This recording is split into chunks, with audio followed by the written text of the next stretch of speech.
Another backstage segment, gusto din daw ng Nia at Lash, tag team ng title shot, kaya fully loaded na talaga ang women's tag team division. Next, ay Alba Fire vs Jade Cargill. During the match, ay dumating sina Kiana James at Julia kaya na-destruct si Alba, na sinamantala agad ni Cargill for the quick win.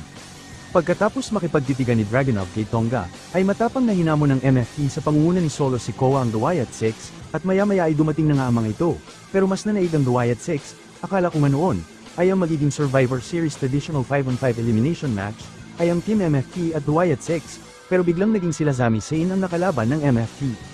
Anyway, mukhang magkakaroon pa ulit ng iba na namang paglalaroan ng WWE Women's Champion na si Jade Cargill sa katauhan nila B-Fab, at Michin, Mia Yim. Next, ay nangungulit pa rin si The Miz, kay Aldis, tapos dumating si Bayley, at ang makakaharap daw nito sa Saturday night's main event, ang isa pang NXT superstar, na si Sol Ruca.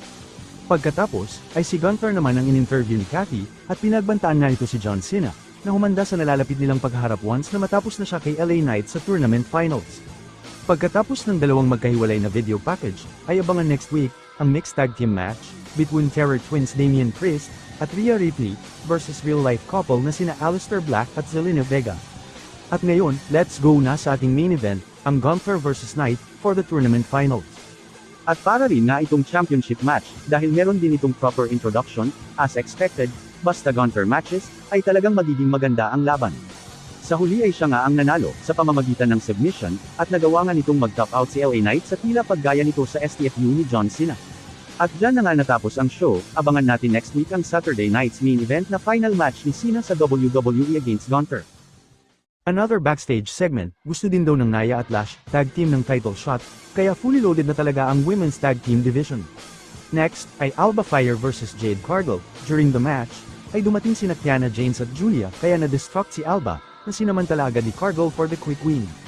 Pagkatapos makipagtitigan ni Dragunov kay Tonga, ay matapang na hinamon ng MFT sa pangunguna ni Solo Sikoa ang The Wyatt Six, at maya-maya ay dumating na nga ang mga ito, pero mas nanaig ang The Wyatt Six, akala ko nga noon, ay ang magiging Survivor Series traditional 5-on-5 elimination match, ay ang Team MFT at The Wyatt Six, pero biglang naging sila Sami Zayn ang nakalaban ng MFT.